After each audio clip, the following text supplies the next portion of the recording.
Moja ya majukumu yetu tukiwa kama bodi ya maji bonde la Wami Ruvu ni kutafuta vyanzo vya maji na kutunza vyanzo vya maji.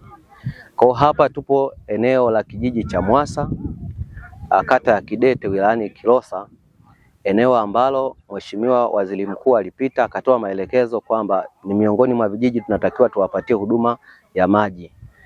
Bodi ya maji bonde la Wami Ruvu ilifika eneo hili ikafanya utafiti wa maji kwa ajili ya zoezi la uchimbaji, na uchimbaji huo umekamilika. Mpaka sasa hapa tulipo, zoezi lililobakia ni kujua wingi wa maji, tunaita pumping test, kujua wingi wa maji katika kisima ili tuweze kuwakabidhi wenzetu wa RUWASA wilaya ya Kilosa kwa ajili ya eneo la kuendelea kusambaza maji kwa wananchi.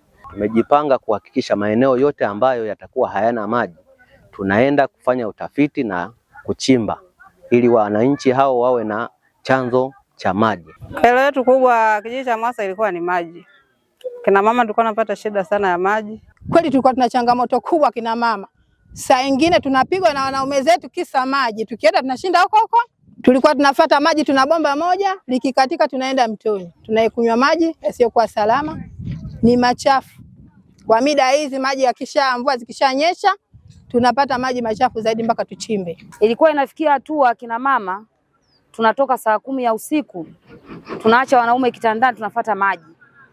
Na ikifika saa 10 ya usiku unakuja kupata foleni saa 2. Ndio unapata foleni unajaza maji. Mimi kwa upekee napenda kumsifu mama yetu Samia Suluhu Hassan kwa kutuletea mradi mkubwa huu wa maji kata ya Kidete. Ila tunamshukuru mama yetu kwa kututua wakina mama ndoo kichwani. Tunafurahi tumepata maji katika kijiji cha Mwasa. Kwa kero tuliopata, sidhani kama atatoka mwananchi yote kuharibu huu mradi. Kwa sababu tulikuwa tunapata kero kubwa sana, yani tulikuwa tunapata changamoto kubwa sana ya maji. Kwa hiyo ni kifupi, tutalilinda bomba na tutaliheshimu.